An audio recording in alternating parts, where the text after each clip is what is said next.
Hi, and welcome to Fedmail. Thank you for tuning in on this Friday afternoon. A little chilly, a little gray out there, and it feels like fall maybe in the air, which means that we actually have the high holidays coming just around the corner. So make sure to check with our local congregations to see what's going on, what the schedule looks like, and don't miss out. It's great to have everybody back together in the high holidays. Always a chance to see folks you may not have seen through the year.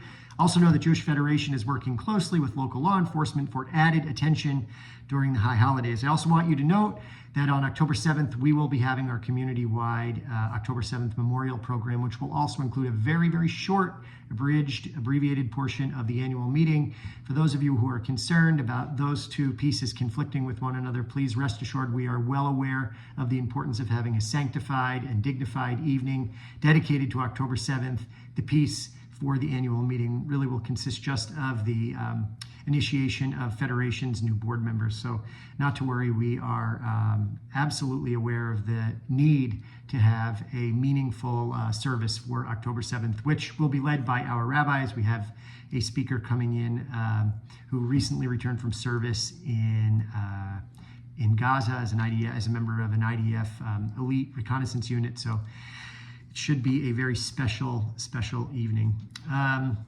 So what was going on this week around the world? Well, first, I know that everyone's attention was on this unbelievable mystery of thousands of exploding cell phones and pager devices that just happened to be in the pockets of all of these Hezbollah officials, mostly across southern Lebanon, but throughout the country. And in fact, I believe the airlines flying out of Beirut have banned the holding of pagers and other devices on that. Due to that, well, all in all, it looks like a number of Hezbollah members were killed in this, what appears to be an operation. I don't think anyone's taking credit for it or made mention of it. And also this, within the past 24 hours, one of the top Hezbollah commanders, the person responsible, I believe, for the bombing of the Marine barracks in Beirut, back 40 years ago, was killed in this strike. So one of the top Hezbollah commanders, who was also believed to have been planning an attack on Israel in the Galilee, an invasion of the Galilee, as it was noted in news sources. So I may have the details of that one incorrect, but a top Hezbollah commander was killed. Also in the news, it's continued talk about whether Yoav Gallant would continue as defense secretary, defense minister in Israel. It's been noted that Benjamin Netanyahu is eyeing a replacement, Gideon Sa'ar, who polls reveal it would be very, very unpopular if he becomes the defense minister. But there's been a lot of internal squabbling over the last few months, in particular as different personnel in this war cabinet and in the government are arguing over the best course of action for the way the war is conducted. And of course now with the flare-up, even more of a flare-up on the Lebanese border, there's more concern there as well. So all eyes are on that. And then lastly, very interesting news. It was noted that Israel had made an offer to Yahya Sinwar, the Hamas leader who has gone underground in Gaza, for safe passage out of Gaza.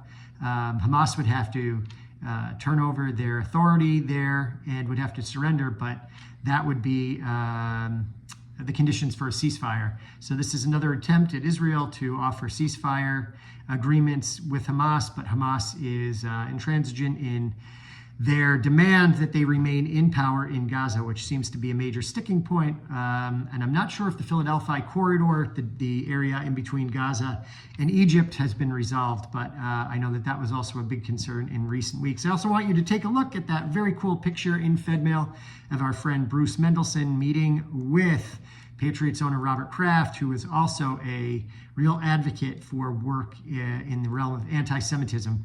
And it's great that Bruce got to represent the Jewish war vets at that recent program. And I know Bruce also just returned from Israel, a lengthy trip where he was there for a few weeks and got to see, experience, and learn a lot. And he's eager to share with us. So we're eager to hear from Bruce. Tonight, I will be at the Clinton Synagogue. Did you guys know that there is a congregation in Clinton, Sheretz Tzedek?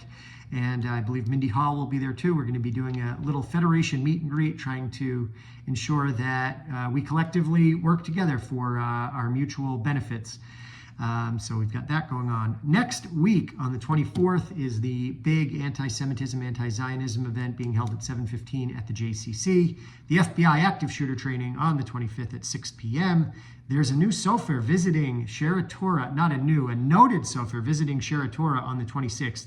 This is a cool program, especially with the high holidays coming up. You can bring your mezuzahs, your mezuzot to be checked, make sure everything looks good there. Bring your tefillin by.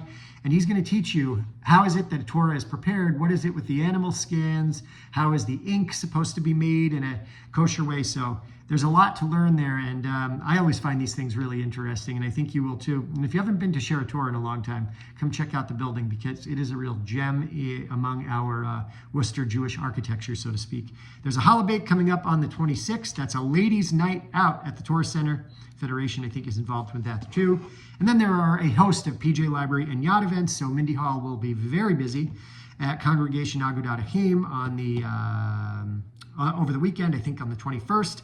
Then there's PJ at the JCC on the 22nd with Yad, apple picking. You've got next week, the Jewish Healthcare Center's golf tournament and 5K. So for anyone out there who says, oh, I don't know what to do tonight, just look at the Federation calendar and you'll have like 10 options. So we love to see you at all of these things.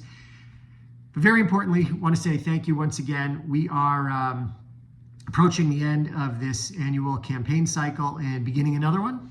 And I know it's been really a heck of a year. We asked you to support our Israel emergency efforts and raised close to $400,000 there, which is about half of what we raised for our annual campaign. Our annual campaign has raised thus far about $770,000, and we're on pace to raise a good $25,000 more than that, likely, if not more. So we are grateful for your support, making sure that the community has the resources that are needed. But we know that it is a lot, so we want to say thank you again, and we're grateful for it. See you soon. See you next week at all of these events. Have a good Shabbos, Shabbat Shalom. And if you're around on Sunday, there's a meat raffle for Rachel's Table, and there's a nice kosher food, kosher meat table available as well as part of the raffle. So take care. See you soon. And thank you. Bye-bye. Shabbat Shalom.